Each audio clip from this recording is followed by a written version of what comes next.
Hi everyone, my name is Nina and I am the Events and Communications Officer here at the EAUC. Welcome to today's Exchange webinar.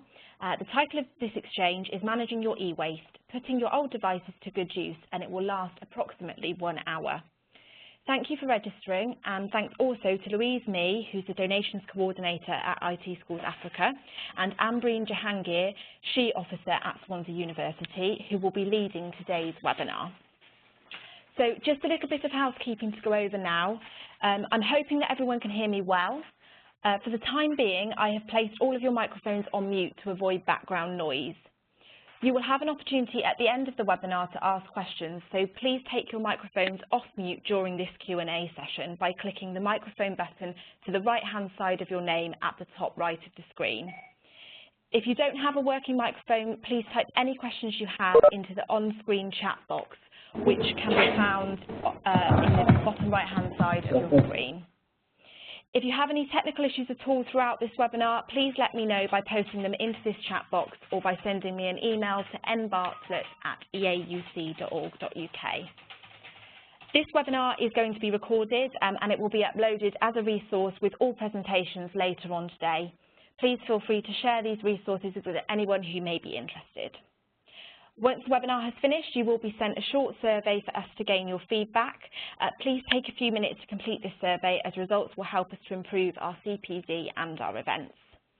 So that's all from me for now. I will now pass you over to Louise, who will be starting off the presentation for today. So good morning everyone, my name's Louise and I've come from the charity IT Schools Africa to talk to you about how your university or college can recycle your unused IT equipment and give it a new life with students in Africa. Before we start, can I just ask that you save any questions you have until the end so the webinar runs as smoothly as possible for everyone. So let me begin by going through an outline of what this webinar will include. First of all, I'll give you a brief background about how IT Schools Africa, about how the charity came to be and what we've achieved over the last few years. We'll then go through the IT Schools Africa computer journey to explain what happens to your computers from the moment you donate here in the UK to the moment they're received by African schools. I'll then hand over to Ambreen from Swansea University, who have been donating their IT equipment for the past 3 years. So she can give you an idea of how donating their computers to IT Schools Africa works for the university and the benefits they get out of doing so. We'll then recap on the advantages of your university donating IT equipment to IT Schools Africa. IT Schools Africa is a Cheltenham-based charity with a mission to transform IT education in Africa. The idea for the charity was born when Monis Khalifa, now IT Schools Africa's IT manager, looked on as a computer was dumped into a skip. He thought to himself, is there not a better way to recycle computers? He mentioned this to his friend, local businessman Michael Ratcliffe, and between them, they decided there was a better way, to send them to African schools. From this moment, the charity began collecting unwanted IT equipment in the UK, refurbishing it, then sending it out to schools in Africa. 11 years on, the charity has sent over 45,000 computers to Africa, provided training to 750 teachers in IT, equipped 1,500 schools with IT equipment, and have given millions of children access to IT. Working from our Cheltenham HQ, we currently send an average of 500 computers a month to Africa, with the hope of increasing this number in the future. We pride ourselves on the quality of our service delivered by our committed team. In Africa, we work with our 3 partner charities in Zambia, Zimbabwe and Malawi, as well as occasional one-off shipments to other countries in Africa. Each partner charity has a program manager who's there to ensure the computers arrive safely and ultimately end up in the right hands. IT Schools Africa stay in continuous contact with the 3 programs to offer advice and support. Our Overseas Operations Manager, Lucy Pollock, made 2 trips to Africa in 2015 to see how the programs are running, make any necessary changes to the running of the programs, and to see firsthand how the computers are making a difference in schools. IT Schools Africa go beyond working in Africa. We also run a number of programs here in the UK. We provide work experience for students, We work with back-to-work placement schemes and training agencies, and we provide work experience for young adults living with disabilities. IT Schools Africa also runs 3 prison programs in the UK. The purpose of the programs is to give prisoners the chance to give back to the community by helping others. It also provides them with the chance to develop basic IT and workplace skills that can reduce the risk of reoffending upon release and increase their chances of employment. IT Schools Africa stays in regular contact with the staff running the prison programs, and over the years we've received very positive feedback from both those running the programs and the prisoners themselves. We may be a small charity, but we take our responsibilities very seriously. That is why we provide a recycling service for our donors that is secure, ethical, and legally compliant, and we're registered with the Environment Agency. We're committed to sending good quality computers that have relevant educational software suitable for teaching in African schools. We have a duty of care to our African NGO partners to offer them support and ensure every piece of equipment is used for its intended purpose by its intended audience. And finally, it's why we work extremely hard to ensure that all of these commitments are fulfilled. Okay, so how does all this work? Allow me to talk you through the computer journey from beginning to end. When your university or college upgrades their IT equipment or no longer needs them, you can contact IT Schools Africa and we will provide your equipment with a new home in Africa. Myself, as Donations Coordinator, and my colleague Simon, the UK Operations Manager, will liaise with you to find a mutually convenient date and time for your collection. Our driver, Roger, will collect your equipment for free. We can provide you with a waste transfer note which documents the fact that we're taking on responsibility for your old computers. Your old equipment will then travel back to our Cheltenham HQ, where we have a complete and thorough system for handling large quantities of unwanted IT equipment. Our team of highly experienced staff and volunteers then log every computer that you donate to us. This ensures that we can track its journey from refurbishment in the UK right through to its new life in Africa. The refurbishment process begins by securely wiping all data on the hard drives using CESG-approved software. Any hard drives that fail at this stage or have poor health are fully destroyed. Once the team has gone through every hard drive, we can then provide your university with a data wiping certificate for your reassurance and confirmation that your data has been cleared. The computers are then sent to one of 3 of our prison programs where the equipment will be cleaned and tested. The prison programs allow IT Schools Africa to manage the large quantities of computer we receive.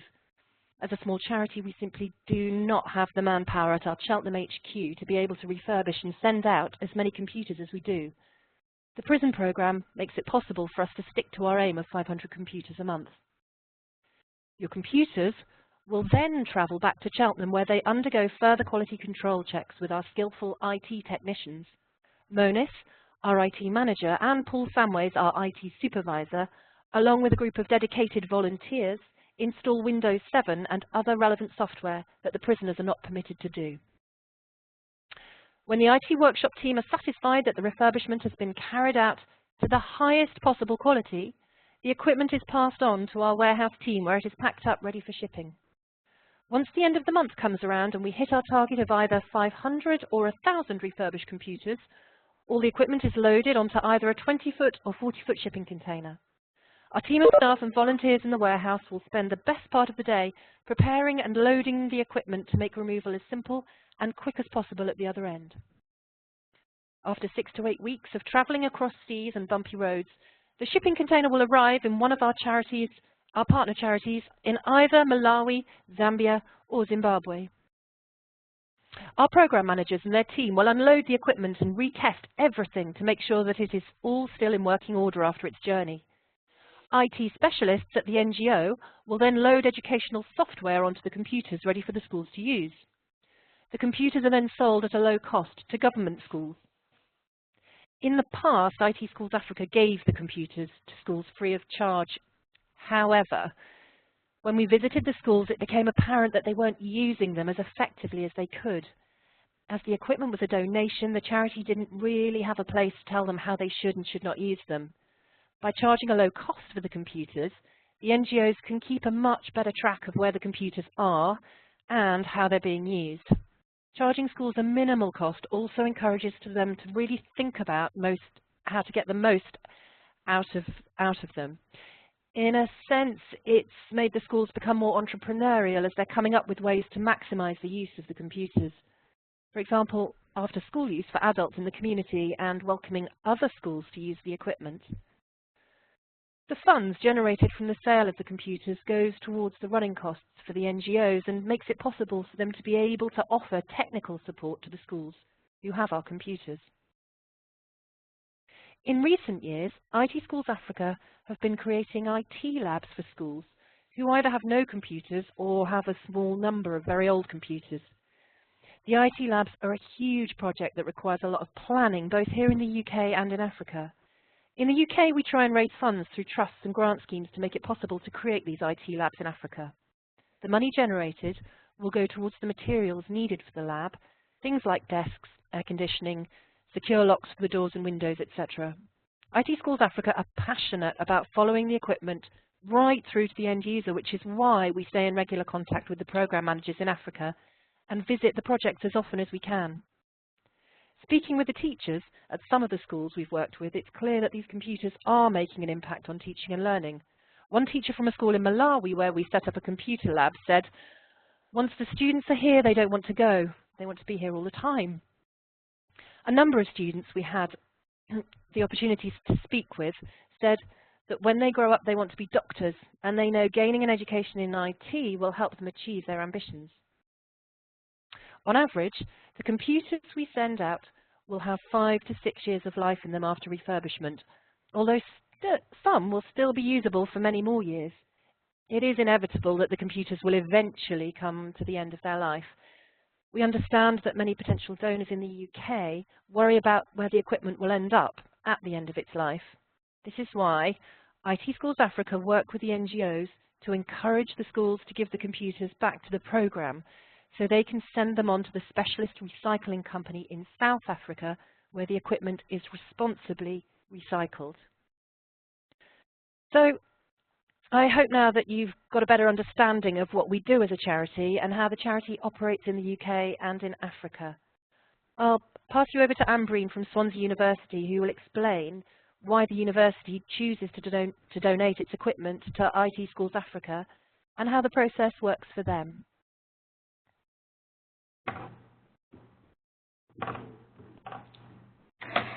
Good afternoon, everyone. I hope you all can hear me. My name is Ambreen and I'm working at Swansea University as Safety, Health and Environment Officer. So other than my role in managing environmental management system of the university and student and staff engagement here at the university, I'm now currently also responsible for managing computers to ITSA. So operationally, I'm responsible for this scheme. I really want to thank you, EAUC and ITSA, for giving us this opportunity to talk about the whole project.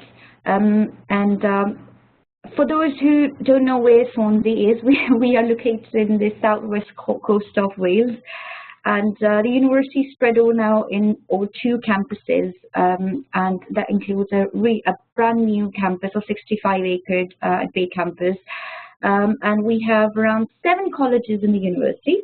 And we have a number of many professional services units. The reason for giving you this background is so you can relate that how in a massive university like this, how do we manage this ITSA scheme. So currently we have around more than 15,000 students and around 3,000 staff on campus. And with the scheme, ITSA, a charity scheme, it's only, right now, it's only catering staff. So we haven't extended this to students yet.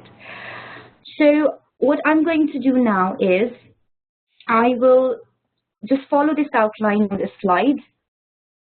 I'll talk about how this scheme was initiated at the university and how we've progressed on it, where do we stand now, and what's our future plans.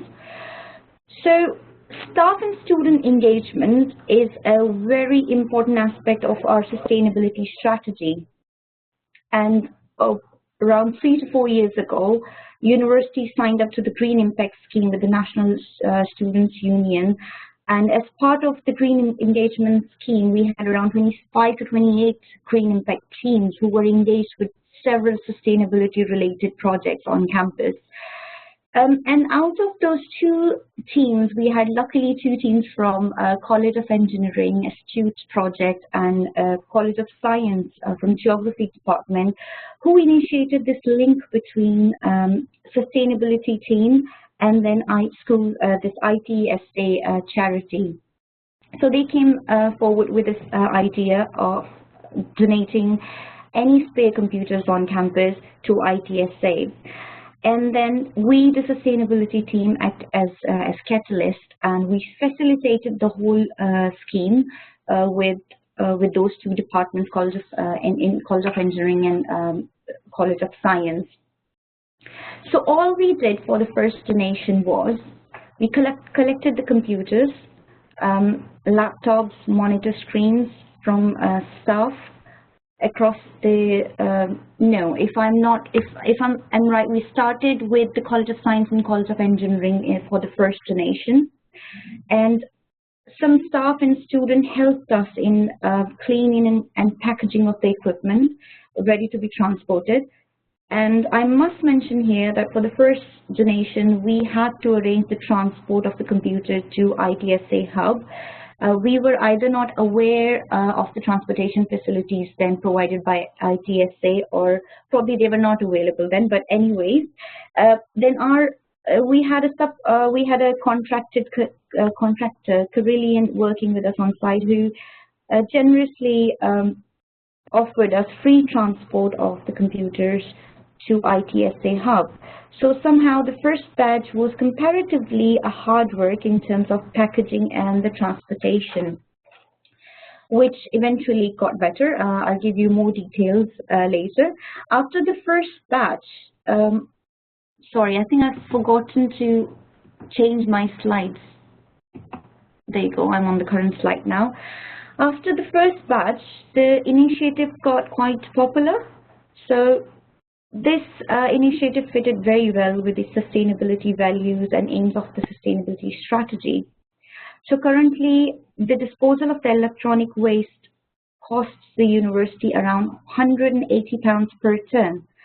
And to be honest, most of the equipment that we send for disposal are in a pretty good condition and can be reused. So instead of sending it for disposal through a contractor, it's now easier for us to send it and donate it to ITSA, and then schools in Africa, they get benefit. And they help us in saving our disposal costs and also achieve our reuse and recycling targets of the university. So this scheme, how did this scheme help the university? So this scheme helped us in engaging staff and students as they can volunteer in carrying the equipment and handling of it. We are now collecting computers and laptops throughout the university all year around, so it's not just once in a year. So we have different windows for computer collection throughout the year. Also, ITSA now helps us in erasing the data for, as Louise has mentioned in her presentation, that they help us in erase the data for using, I think in the past they used to use Kill this 3-pass software, and I think they've changed the software now, but for every batch, we receive a certificate of data erasure. So through this scheme, we are aiming to support a culture of engagement and collaboration around sustainability issues within our local and wider community, of course, by contributing and supporting the development of children's IT skills in Africa. Other than contributing to the local and wider community, we have got another benefit of using ITSA for computer charity is we no longer require any storage spaces in the university. We are already lacking storage spaces in university. So all we need to do now is we arrange with ITSA to come in the university, and they go to their vans, they go to individual buildings, and they collect the computers from those buildings. So overall, the logistics are much more easier now to handle, and so it's a less hassle for us. I'm sure you would like to know a bit more about the operational aspects of this scheme, and hopefully I've covered some of it. In terms of our internal procedures, sorry, I'm trying to change the slide. So in terms of our internal procedures, we have got university financial regulations which support, first of all, the donation of any IT equipment, which are spare, of course, and then the individual colleges are then responsible, who are donating these equipments. They are then responsible to make sure that the equipment has been written off on the asset register. So university have an asset register and has been logged.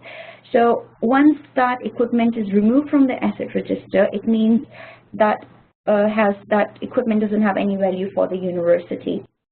There are other internal procedures as well, like for every batch of computer that we donate, we receive a consignment note for it.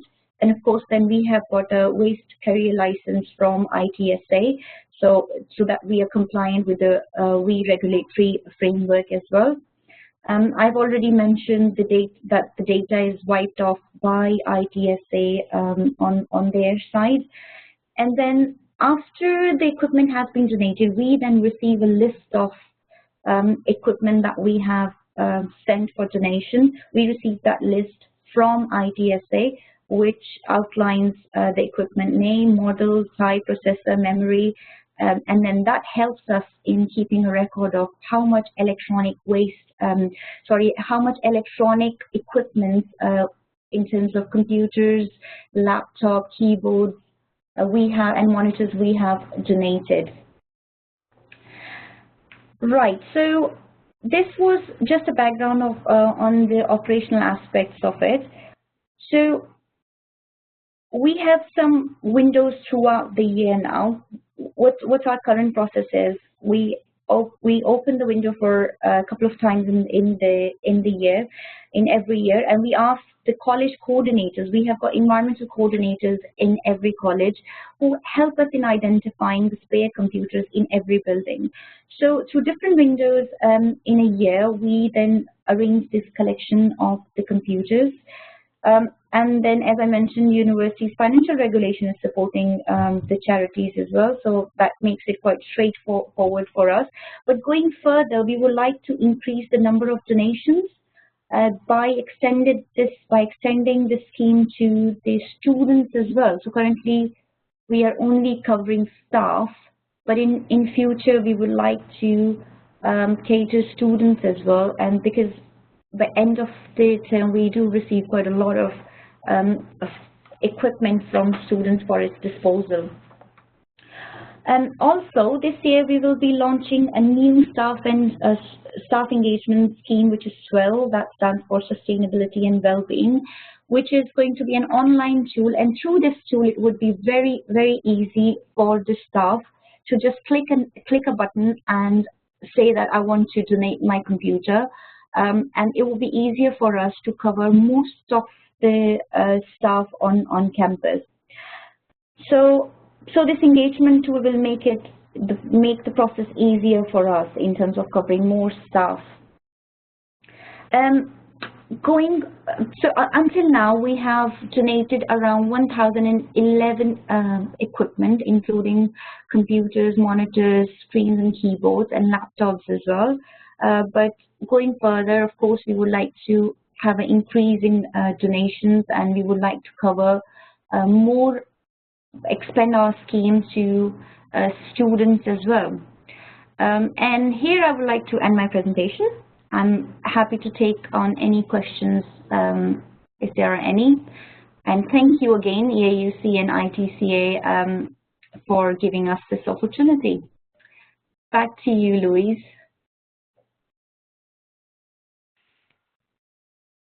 Hi, thank you, Ambreen. Thanks for taking the time to come and talk to us today. So hopefully that sheds some light on how working with us could work for your university. So I appreciate that you've been given a lot of information today, both from myself and from Swansea. So let me break it down for you and explain in simple terms exactly what the benefits of donating your IT equipment to IT Schools Africa are. So it avoids collecting and storing unused IT equipment. A practical but worthwhile benefit. I'm sure you have more important things to store at your universities than unused computers. We can liaise with you to arrange quick collections to avoid you having a backlog of old equipment when you upgrade your equipment. We offer a free collection, as simple as it can be. We will collect your IT equipment for free. Our driver can travel to collect unwanted IT equipment, and if needs be, we'll arrange for multiple trips. So it supports your university's corporate social responsibility. It's undoubtable that working with a charity gives your unused computers a new life in Africa, and a new life in Africa will have a positive impact on your university's CSR. It also helps close the digital divide. By donating your IT equipment, you'll be making it possible for us to continue to send it out, IT equipment to schools that desperately want and need it. In the UK, we often take computers for granted, often wondering how we ever functioned without them. Well, for so many, this is still the case, and we're passionate about ensuring the next generation in Africa have the tools and teaching they need to learn IT. By donating your equipment, you become part of that mission. It also promotes a circular economy, a term you may have heard going around for a while now, but to us, it really is at the centre of our process. We aim to keep IT equipment in use for as long as possible. We know that a large percentage of toxic waste comes from e-waste, which is why it's more important than ever to reuse our equipment to stop it going to landfill. When you donate your equipment, you'll become a vital part of keeping the circular economy alive. You'll also be supporting a small charity. IT Schools Africa has a team of 9 employees and around 10 regular volunteers. We don't have any state-of-the-art facilities or raise millions of pounds in funds and donations, but what we do have is a hard-working, dedicated team. Every person that's involved with the charity does so because they really care about giving IT education to students in Africa. But just because we're small doesn't mean we don't have thorough systems and operations in place. Every step that the donated equipment goes through has been carefully thought out and adapted from experience. By donating your IT equipment, you'll be supporting the IT Schools Africa team, and that includes all the invaluable volunteers who we would be at a loss without. And it opens up such positive prospects for African students. This is really what we're all about, building brighter futures for students in Africa. It's easy to predict that technology is going to play a fundamental part in all of our futures. Just like the students who attend your universities, we want students in Africa to have the same positive prospects when they leave school. Educating the next generation will help to move Africa in the right direction in the future. So I'd like to say a really big thank you to you all for your time today. I really hope that this has been useful and you now have a better understanding of who IT Schools Africa are and how we're doing what we can to benefit both the charity and your university. If anyone's got any questions, please feel free to ask them now and I'll do my best to answer them. If I can't answer them immediately, I'm happy to exchange emails and I'll contact you with further information. My contact details are on the screen now. Please feel free to call me or email me if you suddenly think of something you want to ask or want to clarify on anything we've spoken about today. You can always stay up to date with everything we're doing in the UK and in Africa by following us on Twitter and Instagram and liking us on Facebook and Pinterest. We'll be at the EAUC conference on the 25th and 26th of May at the University of the West of England, so do come and say hello if you're attending. Equally, if you'd like to visit the charity in Cheltenham and see how our operations work, we'd be really delighted to show you around. Okay, Nina, thank you. I'm going to hand back to you for the questions. Okay, wonderful. So if anyone has got any questions, please feel free to either take yourselves off mute or write them in the text box. But just as you were finishing up there, Louise, I did have a question through from Heather, who asked if there's a minimum amount of computers or equipment that you would need to have from a university or college to warrant a collection. Okay, that's a great question. Thank you, Heather. In principle, we try and collect any donations that are offered to us. The larger the collection, the quicker we can get to you. I know that sounds kind of crazy, but if you have a very small collection, then we'd have to tie it in with other collections in your area.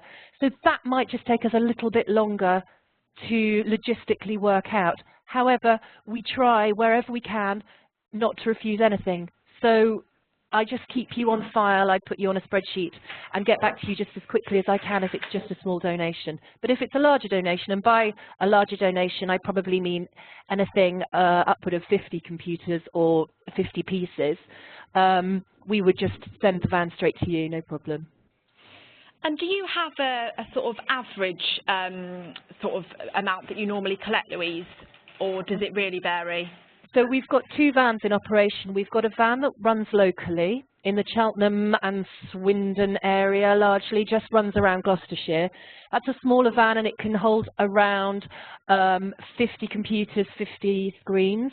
We've then also got our larger van, which has a much larger capacity that can take 100 computers and 100 screens in one trip. So those are the kind of capacities that we're talking about. So when I say that, I said earlier in the presentation that we can do multiple trips, that's also something that is, does and has happened in the past. Often we find ourselves in a situation where we're having to send the truck back day after day to collect if we've got a very, very big order on the go. Okay, wonderful. Andrew, have you got a question for us? Yes, can you hear me okay, Louise? Hi, yes. Andrew.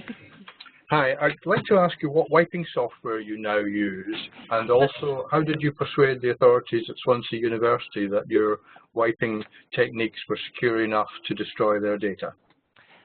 So thanks for your question. Yeah, Ambreen touched on that, didn't she? We've got two outfits in place at the moment. We use KillDisk 3Pass, which is US Department of Defense approved software, and that's the system that we were using originally. That means having to take the hard drives out of the computers and plug them into the software. More recently, we've moved on and we're now using CSG approved software. So CSG's linked with the UK Security Services, GCHQ.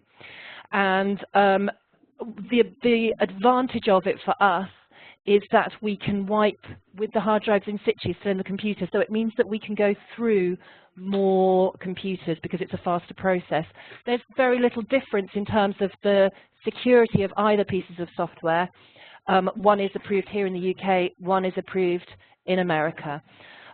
In terms of getting approval from Swansea, I would have to pass you back to Ambreen about that because I actually am not sure what process had to go through, what policy changes had to be made in order for that to happen. So yeah, does that in some way answer? Just to follow up, you said CSG approved software. CSG yes. is obviously the commercial arm of GCHQ. That's right. But what is the name of the software? Is it their software or is yes, it a third party they've approved? It's Tabernus. Sorry, say that again. Tabernus. T-A-B. T-A-B-E-R-N-U-S. N-U-S. Okay. And do they license this commercially to you? Yes, they do. Yeah. Okay, that's interesting. Perhaps Ambreen can address the point then of how they persuaded the university authorities, because this has been a problem at Edinburgh University, where the records department will not accept any wiping of disks and won't allow them to dispose of computers containing hard disks at all. Okay. Yeah. The other thing that I would say to you, Andrew, on that point is some of our donors are, of course, very data sensitive. We work with the Gloucestershire Constabulary and we also work with the Gloucestershire NHS. Now, in order to be able to work with institutions along those lines, Gloucestershire Constabulary gave us the computers, but either they wiped themselves or they just removed the hard drive and we accepted the kit without hard drive in. It's still really valuable to us to have the computer, even if it doesn't have a hard drive, because we can buy a hard drive and reinstall that, you know, a blank one. So we'd so much rather have the equipment than not have it because of data issues. The other thing to say is, of course, that there are other bits of IT equipment that we'd be delighted to receive, like flat screens and keyboards and mice and cabling and all of the other things that just don't have data sensitivity wrapped around them. Just something for you to bear in mind, Andrew.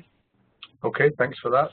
Could I ask Ambreen to address the other question as to how the university were persuaded? Nina, is that okay?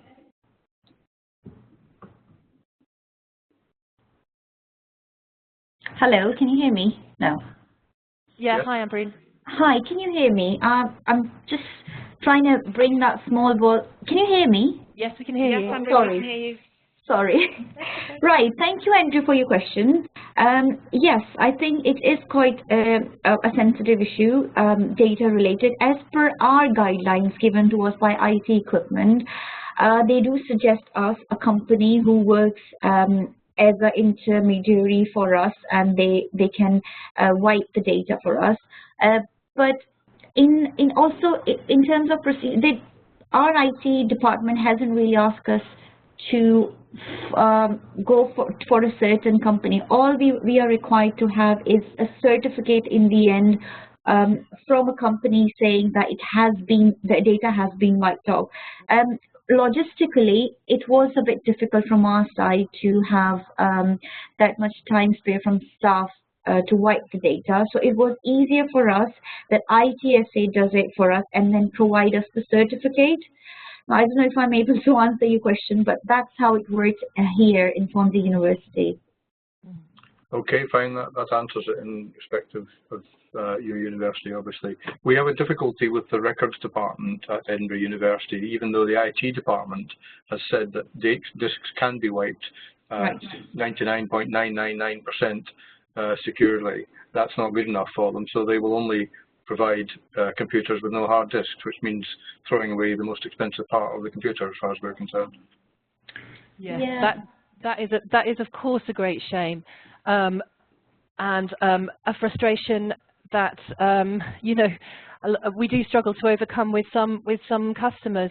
However, as I said to you, it feels like it would be so much better to still get the reuse value that you can out of your equipment, rather than taking it all to a recycling processor. Yeah, I appreciate that, and that is obviously what we do, but it is a frustration that there isn't a central organisation that can tell universities that data can be completely and securely destroyed to a level where they need have no concerns about it at all. Absolutely, I'm in full agreement with you. I mean, I've visited other facilities around the country, commercial facilities, not charities, and they're using exactly the same wiping devices that we are.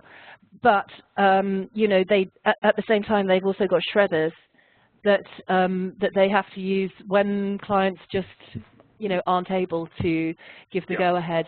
So yeah, I mean, we're all in the same situation, aren't we? We need a bit of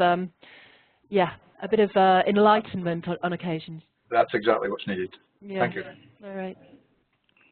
Okay, has anybody else got any questions that they'd like to put to either Louise or Ambreen, or have we covered everything?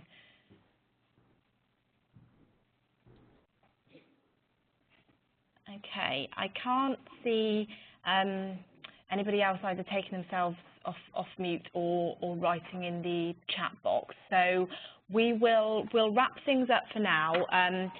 As I said, I will upload the podcast of the webinar, and the presentation will be on there as well to our website later on today. So Louise's contact details will be on there. I'll also include Louise's contact details on the email I send round to you all following this webinar. So please, as Louise said, feel free to get in contact with her if you do think of any questions that we haven't covered today. So I think that's everything, and I'd just like to say thanks ever so much to Louise and Ambreen for sharing their ideas and the work that they're doing today. It's been a really interesting session, and I hope you've all enjoyed it. Thanks everyone. Thanks very much. Thanks for listening, everyone. Thank you. Bye. Bye.